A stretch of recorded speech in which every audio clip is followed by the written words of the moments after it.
Bonjour à toutes et à tous. La nuit a été courte pour les diplomates et active pour les militaires. Pendant que Washington et Téhéran échangeaient des signaux contradictoires sur un possible accord de paix, des drones iraniens étaient abattus, une base américaine était frappée et 4 navires essuyaient des tirs en tentant de franchir le détroit d'Ormuz. 78 jours de fermeture, aucune issue certaine ce matin. Et cette guerre, elle a un coût. C'est le fil conducteur de cette édition. Le pétrole bloqué, la croissance ralentie, les stocks d'armes américains consommés pour 3 ans, la cohésion atlantique fragilisée, la Russie contrainte de légiférer en urgence pour protéger ses propres banques des drones ukrainiens et au bout de cette chaîne, les consommateurs français qui atteignent leur niveau de confiance le plus bas depuis mars 2023.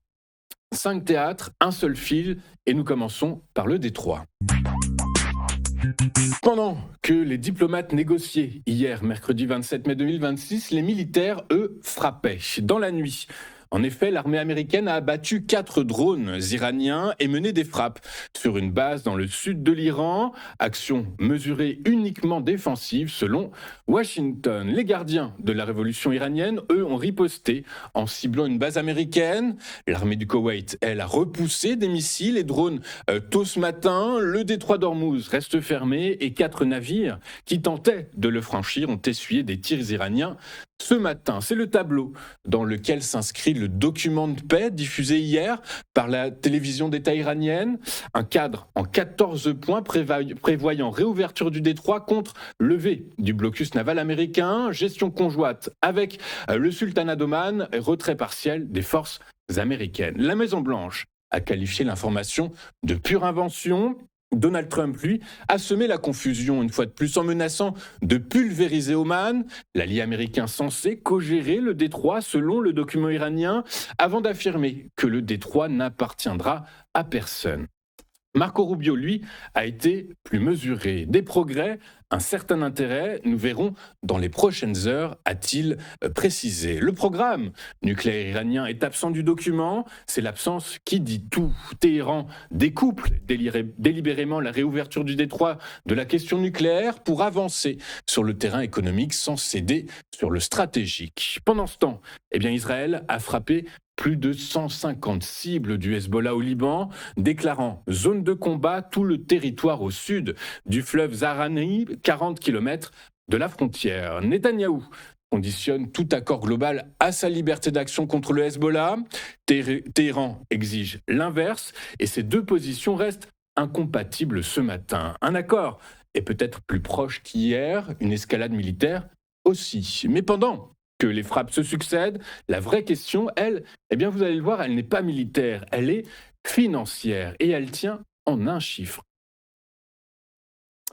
Derrière les communiqués et les démentis, la négociation entre Washington et Téhéran accroche sur un chiffre, 100 milliards de dollars. C'est le montant total des avoirs iraniens gelés par les pays occidentaux depuis des décennies de sanctions. Et c'est, selon The Independent, le dernier obstacle majeur aux négociations de paix. La position iranienne est précise. Téhéran exige le déblocage immédiat de 12 milliards de dollars, suivi de 12 milliards supplémentaires en plusieurs étapes après signature d'un mémorandum de cessez-le-feu, soit, vous l'avez bien calculé, 24 milliards au total, soit un quart du stock gelé. L'agence Farce a été encore plus directe hier, je la cite, « Des négociations significatives ne pourront débuter tant que les fonds gelés ne seront pas débloqués ». La position américaine est tout aussi tranchée. Donald Trump l'a formulé en réunion de cabinet hier, je le cite, « Nous continuerons de contrôler cet argent. Lorsqu'ils agiront correctement, nous le restituerons,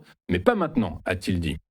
Un haut responsable de l'administration a résumé la doctrine en 3 mots, pas de poussière, pas d'argent. L'uranium hautement enrichi doit être abandonné, en effet, avant que la question financière puisse être abordée. L'impasse est donc politique autant que diplomatique. Trump a toujours critiqué, vous le savez, l'accord nucléaire, les accords de Vienne de 2015 conclus par Barack Obama qui avait allégé les sanctions en échange de l'imitation du programme nucléaire iranien. Débloquer des milliards avant que l'Iran ne renonce à l'uranium enrichi serait perçu par sa base comme une répétition exacte de ce qu'il a combattu pendant 10 ans. Une sortie de secours existe cependant. En 2023, rappelez-vous, l'administration américaine avait transféré des fonds iraniens gelés en Corée du Sud vers le sultanat d'Oman et le Qatar et versés directement aux exportateurs sans transiter par Téhéran, permettant ainsi à l'Iran d'importer des produits alimentaires sans que Washington puisse être accusé de financer le régime. La même mécanique pourrait être réactivée. Ce ne serait donc pas un accord, ce serait une façon de ne pas en avoir besoin, d'un pour débloquer la situation. Deux positions publiquement incompatibles, une sortie technique discrètement possible. C'est souvent ainsi que se débloquent les crises qui semblent insolubles. Le Détroit, lui, attend. Ces 100 milliards bloquent la paix, mais la guerre, elle, a déjà coûté autre chose aux États-Unis, quelque chose que l'argent ne peut pas racheter aussi vite. 3 ans. C'est le temps minimum dont les États-Unis ont besoin pour reconstituer leur stock de 3 systèmes d'armes clés massivement utilisés contre l'Iran. C'est le constat du Center for Strategic and International Studies publié hier et c'est le chiffre, vous en doutez, que Pékin et Moscou ont lu avant vous ce matin. Les 3 systèmes concernés sont les missiles de croisière Tomahawk, les intercepteurs Patriot et les missiles THAAD. Plus de 1000 Tomahawk ont été tirés sur l'Iran. Les stocks d'avant-guerre ne seront pas reconstitués avant fin 2030 selon le CSIS, faute de capacité industrielle suffisante. Raytheon en produit moins de 200 par an contre plus de 1000 nécessaires. Les stocks de THAAD et de Patriot ne reviendront à leur niveau nominal qu'en 2029 au mieux. Le Pentagone répond que l'armée dispose de tout ce dont elle a besoin. Le CSIS est, lui, plus précis. Les États-Unis peuvent gérer tout scénario en Iran, mais la guerre a créé une fenêtre de vulnérabilité dans le Pacifique. Or, la Chine a pour objectif déclaré d'être en mesure de prendre Taïwan par la force d'ici 2027. Xi Jinping a averti ce mois-ci qu'un mauvais calcul américain sur l'île pourrait mener à un conflit ouvert. La conclusion du CSIS est donc chirurgicale. Le problème aujourd'hui n'est pas l'argent, mais le temps. Le budget défense de 1 500 milliards de dollars pour 2027 peut accélérer la production, mais il ne peut pas accélérer les chaînes d'approvisionnement, les sous-traitants ni les délais industriels incompressibles. Une contrainte aggravante, les patriotes doivent simultanément reconstituer les stocks américains, approvisionner l'Ukraine face aux missiles russes et satisfaire 17 alliés utilisateurs du système. 3 priorités concurrentes, une seule ligne de production. La guerre en Iran n'a pas seulement coûté du pétrole et de la croissance, elle a consommé 3 ans de marge stratégique américaine dans le Pacifique. Cette fragilité américaine, eh bien, elle n'a échappé à personne, et certainement pas à Moscou.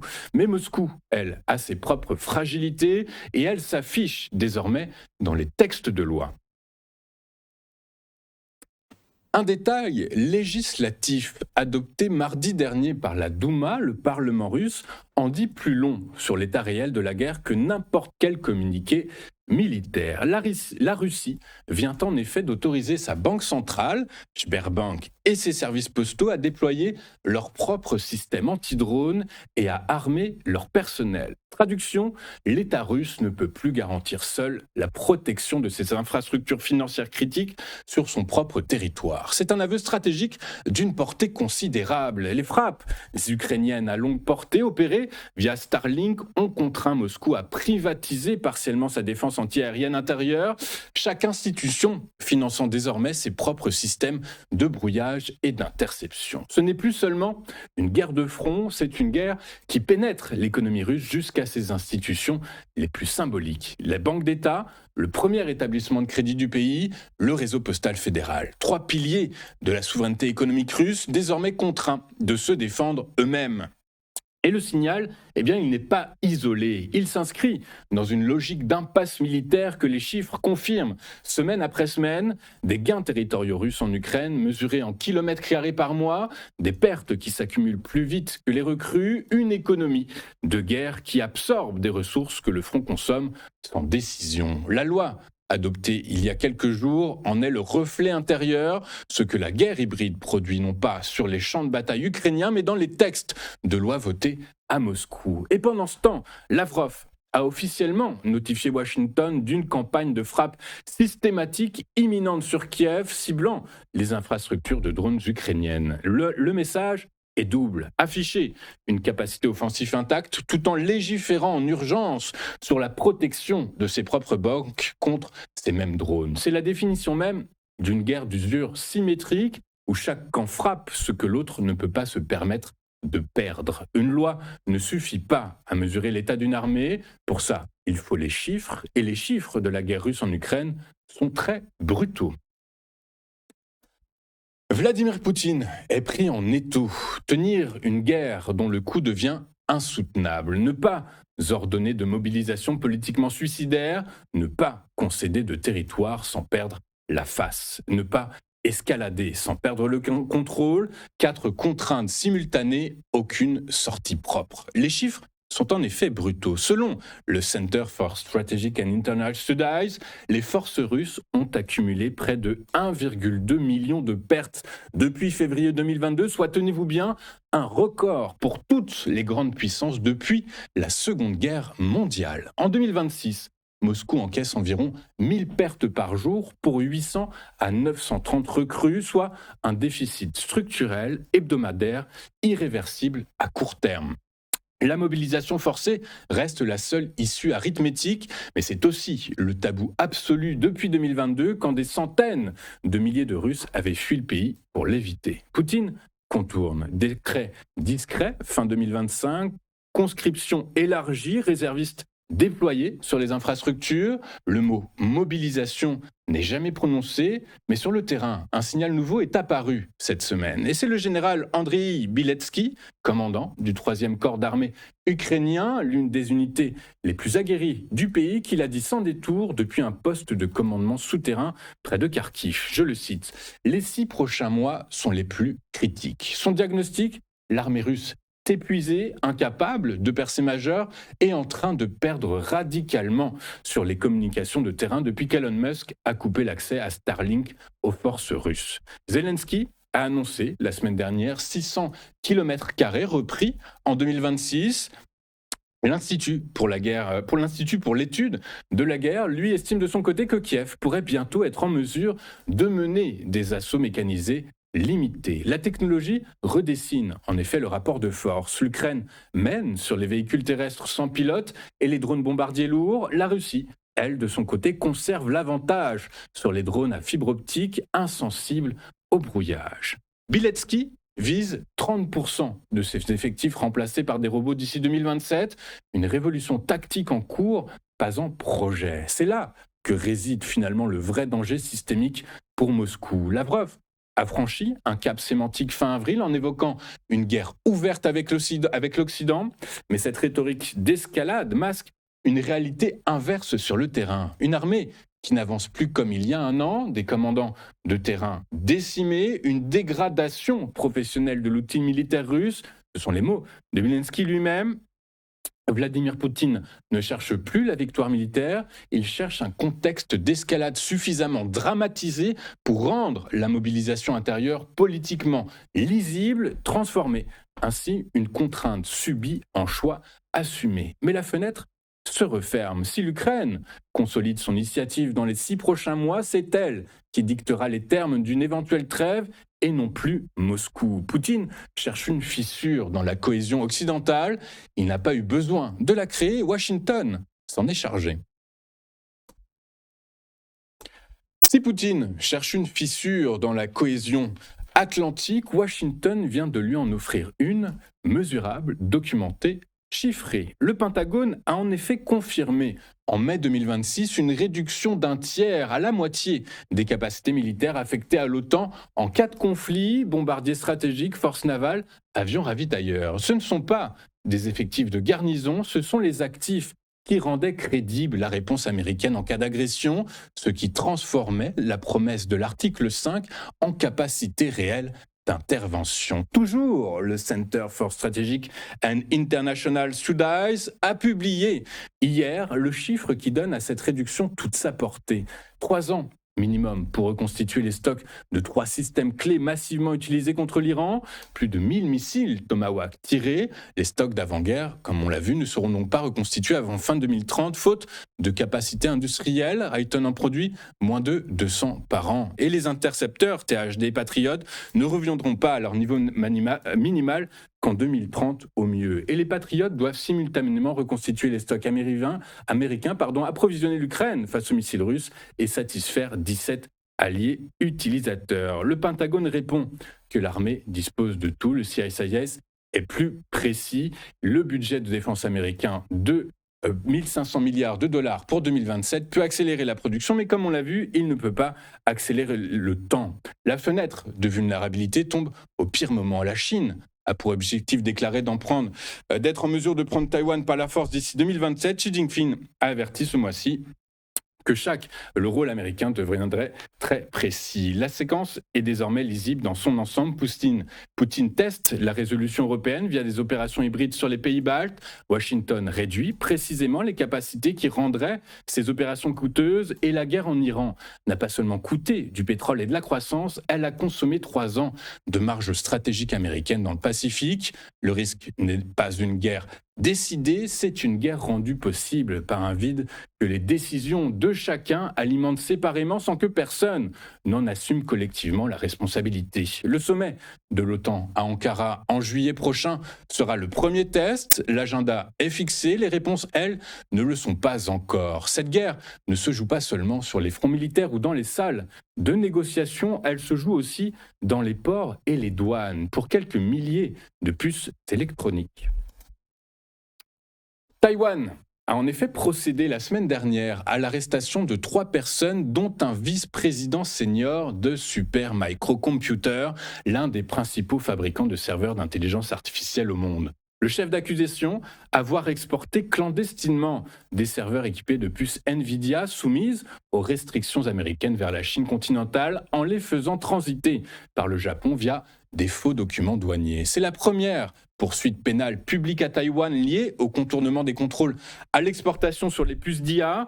Elle s'inscrit dans une procédure plus large, ouverte aux États-Unis en mars, qui décrit un réseau de contrebande estimé à 2,5 milliards de dollars, reliant les États-Unis, Taïwan, la Thaïlande, Hong Kong et la Chine. La nouveauté, cette semaine, est bien le passage par le Japon. Les enquêteurs taïwanais estiment qu'au moins un chargement a été déclaré comme exportation légitime vers Tokyo avant d'être réacheminé vers Pékin. Tokyo et Taipei mènent désormais une enquête conjointe pour confirmer cette route. L'affaire a des implications directes pour Washington. Jensen Huang, le patron de Nvidia, lui-même averti que les laboratoires d'IA chinois fonctionnant avec des puces de contrebande constituent un problème stratégique pour les États-Unis.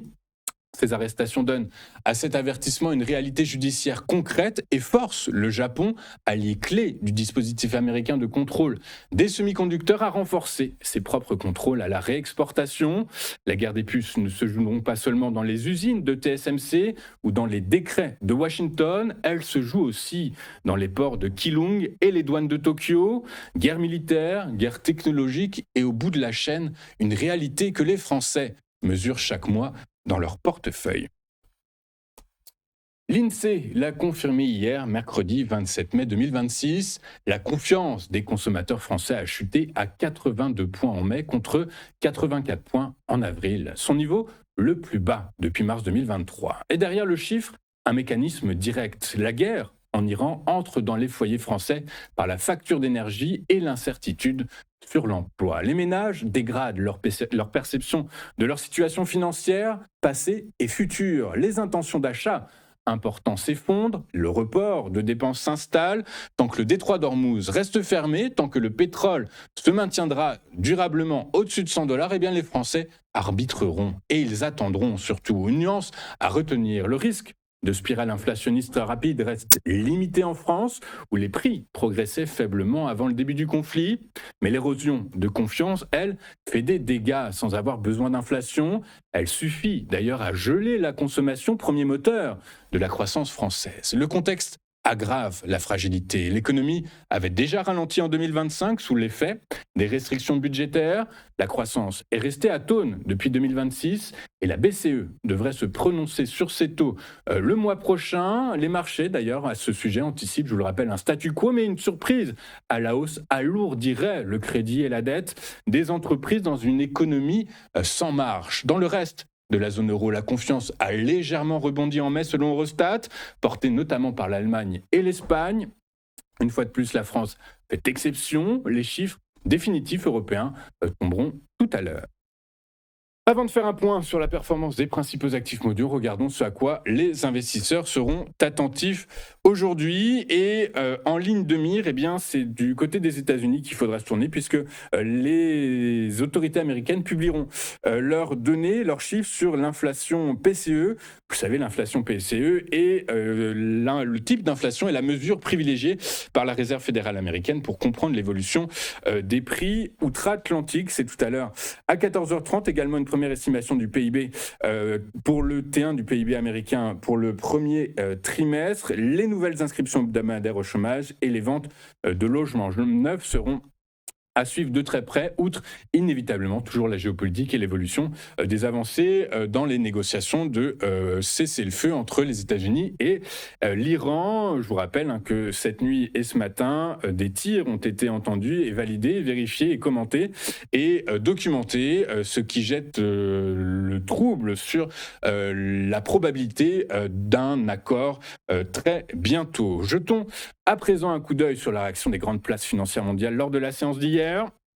Et les bourses européennes ont terminé en légère hausse soutenue par le recul des cours du pétrole malgré les incertitudes persistantes autour d'un éventuel accord entre Washington et Téhéran.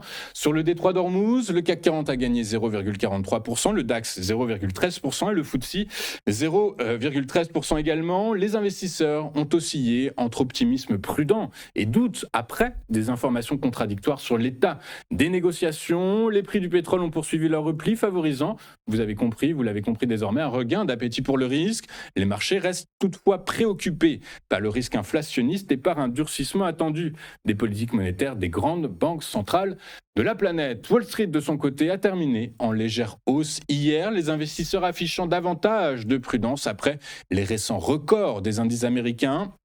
Le Dow Jones a gagné 0,36%, tandis que le Nasdaq et le S&P 500 ont inscrit de nouveaux sommets dans un marché marqué par des prises de bénéfices sur la tech.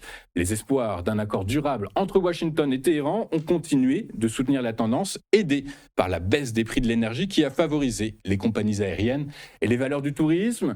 Les marchés attendent désormais les chiffres de l'inflation PCE américaine, indicateur clé, vous l'avez compris, pour la politique monétaire de la Réserve fédérale américaine. Et c'est donc aujourd'hui. Enfin, les cours du pétrole ont nettement reculé hier, le marché anticipant une possible désescalade entre les États-Unis et l'Iran, ainsi qu'une réouverture du détroit d'Ormuz, axe clé du commerce mondial d'hydrocarbures. Le baril de Brent a cédé 5,31% à 94,29$, tandis que le WTI, référence américaine, a chuté de 5,55% à 88,68$ l'unité. Les investisseurs ont été soutenus par l'idée d'une solution diplomatique malgré des signaux contradictoires de part et d'autre. Donald Trump s'est dit pas satisfait des propositions iraniennes alors que Téhéran juge improbable une reprise des hostilités. La perspective d'un rétablissement des flux pétroliers reste toutefois incertaine et progressive. Nous allons marquer une première pause et juste après, comme convenu, nous retrouverons Éric Seban et son Chronodax. À tout de suite sur Téléfinance.